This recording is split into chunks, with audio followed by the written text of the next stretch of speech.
You're listening to the Daily Nugget. It's dnugget.com for November 10th. It is Jesus Religious Sunday. I'm Andy. Jenn is here. Hi, Jenn. Hello, sir. Hi. How are you?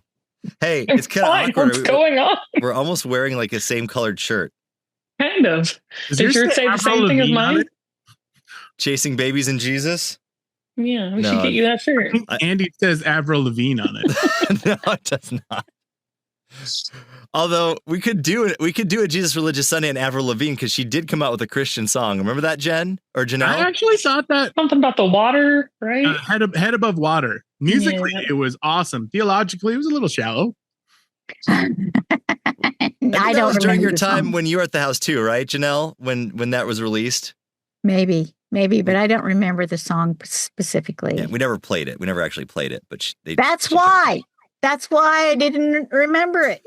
We didn't ever play it because we were like stick in the muds at that time. I also really like Avril. It wasn't us. Let's just be clear. It wasn't Jenn or Andy or me that was responsible for making that choice. So.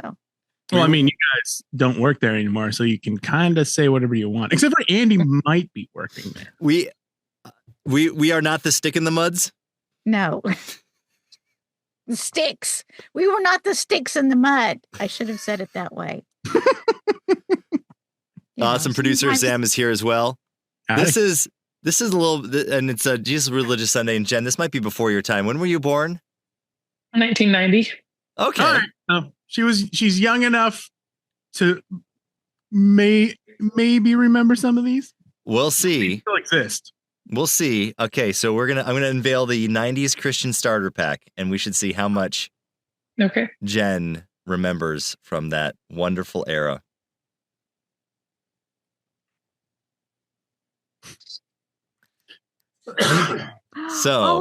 DC Talk album. I had that. So the upper left, DC Talk, and that's which one was that? That was that's Jesus Freak. Yeah, okay. So Jesus Freak, that's classic. Rebecca St. James, big one. Well, Left Behind. I read those. What's between Rebecca St. James and the DC Talk album? Cast Iron Skillet. Skillet. They're still around. Okay. Skillet was my first band, but I don't remember was that that specific image? Was that their thing? Oh, that's a Skillet. I think was that on their first album, maybe? Yeah, it was. Right. So then you got the True Love Waits ring, Purity ring. You didn't have that, Jenn? I had a Purity ring, but it didn't say stuff on it like that. I was watching a video the other day of it's not a Christian channel at all. These are people like out in Hollywood, I think. And a girl was saying, I saw that the Jonas Brothers had Purity rings, so I went and got a Purity ring. I was just like, wow. Way to go. Oh my goodness. I didn't realize the Jonas Brothers had Purity rings. Oh, I doubt they do now. Now, the Jonas Brothers, didn't they do like some, back when they were kids, didn't they do a Christmas song or something? I have no idea. I'll have to look that up. Anyway, so then we have this fantastically colored vest. I've never seen a vest like that. I have on Al Denson. Well, it wasn't that colorful, but Michael W. Smith wore one of those in one of his videos, right? Secret Ambition or something? Not Secret Ambition. No, nobody knew that one. That song. Nobody knew his Secret Ambition? Yeah. I can't remember one of the music videos, but it wasn't colorful, but it was just a vest with no shirt underneath it. No shirt? Hold on. Well, let's do memorable. Let's do like a reverse Google Maybe search. Maybe it was on that Secret thing. Ambition. I'm going to search this image. Here we go. I'm going to do a visual search here. Here we go. What does it come up with? All kinds of colorful things. This is like Joseph in the Technicolor Dreamcoat. Yeah. Look at that. I think it's just 90s, right? Yeah. Oh, that one was made out of ties. It's, oddly enough, it looks like the Andy Uso, the wardrobe Andy Uso wishes he had. The formal collection. Yes, my formal collection. Let's see here. Michael W. Smith vest. Well, he's got some good hair there. Oh, wow. Is that what you're talking about there? The No, Go West Young Man not that album, one. Jen? No, it was the music video for Secret Ambition. Okay, so then we should. And he was on top of mountains that I claim were in Oklahoma. That's right. You thought it was the Gloss Mountains. Yes. And it was not. So let's take a look here. Maybe he is wearing a shirt. Oh. You know those what is it called when they show you like two images and your memory of it is different. Something effect. Yeah. Let's see here. He was sleeveless though. I'll give him that. All right. Well, he's got the boots on. Are you seeing the video here?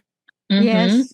He is definitely wearing a shirt under there. Yeah, he is sleeveless. But it was sleeveless. You're right. Right. Look at that. Look at those arms. Man.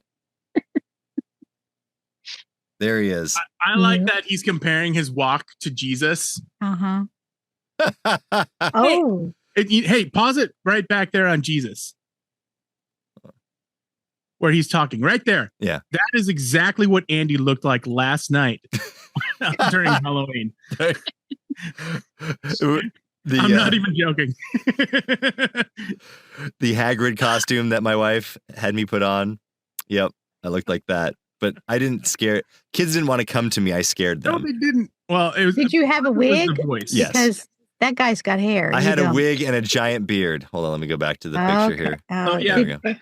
These tiny little cute kids would come up in their costume, and then Andy would go, "Hello, little wizards."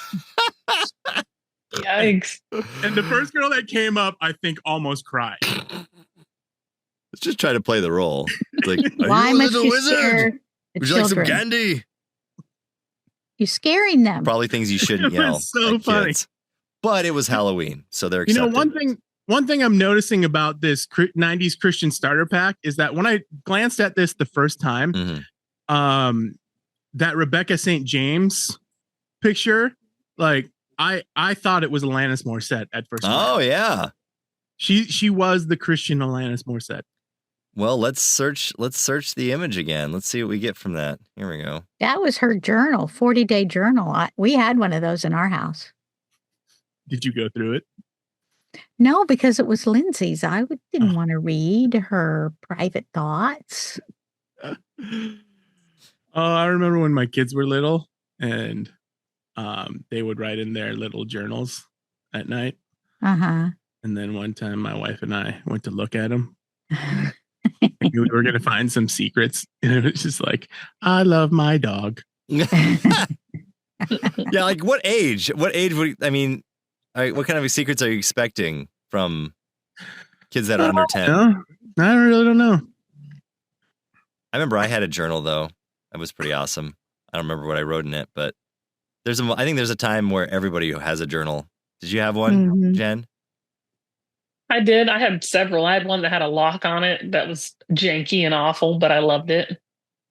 Had a little key. The lock, yeah. There was one that was voice activated. It was like super high tech. Voice activated? It was like there was a whole line of stuff that came out when I was a kid that was like spy themed, and this was one of them where you'd say like your certain code and it would unlock it. So I was a spy, guys. Would it start on fire if you gave it the wrong password? It'd be like wrong message or something like that. You still have it? No, I don't. Oh, that's too bad. Initiating self-destruct. The only other thing that I would like to point out is the I Kiss Dating Goodbye book. That guy's the worst person on earth. Yeah. Whoa, that is quite the stance. What about that guy? Yeah.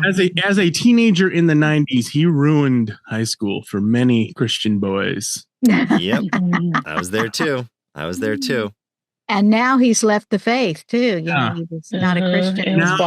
Not only did he ruin the dating lives of many Christian boys everywhere, he's ruined his own. So of the people, and you look at this, so Rebecca St. James was like the female version of that, the whole I'm waiting for you. She turned out okay. Joshua Harris went off the deep end, man. Yeah. Yeah. What about Kirk Cameron? He's in the middle. No, I don't know. He's He's a movie maker now. He's a movie maker. He's made a number of Christian movies. I don't know if I ever actually watched his Left Behind movie. Don't. And I also want to watch the Nicolas Cage Left Behind one because I really feel like that would be even better. That is way better because I mean, it has Nicolas Cage in it. I remember when Left Behind came out, the Kirk Cameron version, and I watched it and I thought, boy, this is less believable than the one from the 70s. That was the one I saw. Yeah. Did you ever watch that one, Janelle? Yes, I watched that one. I still remember, the only thing I really remember was when you know, all the believers were taken up, it was like everybody's clothes were neatly folded. That's right. On their chair. It's true. They were. They took time to fold their clothes. Well, cleanliness is next to godliness. No. There's a handbell in the middle of this image. We had a handbell choir at our church. Did you guys? Yes. No. Is that a Baptist thing? Well, I didn't grow up Baptist. I grew up Be Free, which is kind of like Baptist with one change. Lutherans do handbells too. I remember at Northwestern, they have a very large bell choir. And I remember thinking that I didn't think bells could get that big because there was like, one the size of a 5-gallon bucket up there. And I saw all these tiny little girls walking up to do this. And then one guy, and I remember seeing him pick it up and almost kind of like lugging it off it when he had it to ring it. And he just, boom. Those things are heavy. At that point, just get a gong, man. Yeah. This is the point of the podcast where I tell you that I used to be in a handbell choir.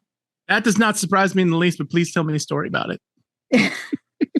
Well, it made me so nervous to do it. I didn't like it, but I did it. But my mom was in it, and she kind of coerced me into being in it with her. And I always, because I can't read music.